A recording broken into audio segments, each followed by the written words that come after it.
ఇక ప్రజలు మార్పు కోరుకుంటున్నారట. రాష్ట్రంలో డబుల్ ఇంజన్ సర్కార్ రాబోతుందట. సనాతన ధర్మాన్ని ఎవరు మార్చలేరట.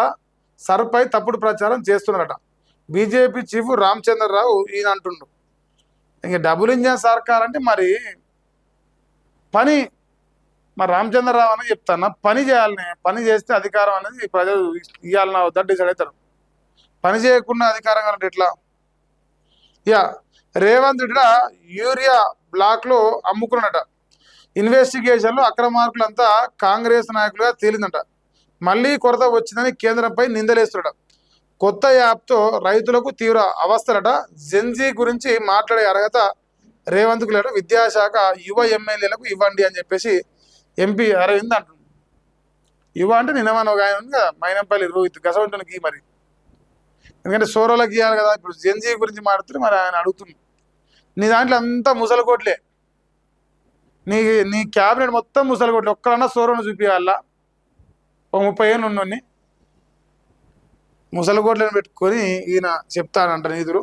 సో రేవంత్ రెడ్డి అంట యూరియా బ్లాక్లో అమ్ముకున్నట్టు. మరి యూరియా బస్తాల షార్టేజ్ వస్తే కేంద్రానికి ఏం సంబంధం లేటున్నాయి. రాష్ట్రమే మళ్ళా కృత్రిమ కొరత సృష్టిస్తుంది. పీవీ పేరుతో టెలివిజన్ అవార్డులట. కళాకారులు నిపుణులను ప్రోత్సహించడమే రాష్ట్ర అవార్డులు అని చెప్పేసి ఇచ్చిన. ఇది ఏందో అది పెద్ద పనికొచ్చేముట కాదని. వరి వేయద్దు, ఆరుతడి పంటల వైపు మొగ్గు చూపాలి. రైతులకు కొత్త సాంకేతికతను అందిస్తాం. రైతు నేస్తం ముఖ్య లక్ష్యం అదే. మంత్రి తుమ్మల నాగేశ్వరరావు గారు మా సారు. అంతేనా? ఇప్పుడు ఆరుతడి పంటలను మీరు చెప్పరా? అదిరా లిస్టు. మీరు వ్యవసాయం చేసిన వాళ్ళు కదా, మీ నాయనలు, మీరు పోలీస్ పట్టేలు కాదు కదా.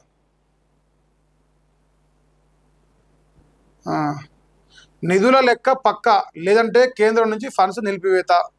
పథకాల్లో ముందు రాష్ట్రం వాటా ఖర్చు చేసి యూసీ ఇవ్వాలి. ఆ తర్వాతే కేంద్రం వాటా విడుదలవుతాయి. నిధులు పక్కదారి పట్టకుండా మోడీ సర్కారు కొత్త కండిషన్ పెట్టిందంట. ఎవ్రీథింగ్ పర్ఫెక్ట్గా నిధుల గురించి డేటా ఇస్తేనే మీకు రాష్ట్రాలకు సహకారం అందుతున్నాయి. రేవంత్ రెడ్డి ఇస్తాడా? అంతే. సో ఇంతవరకే వార్తలు కనిపిస్తున్నాయి.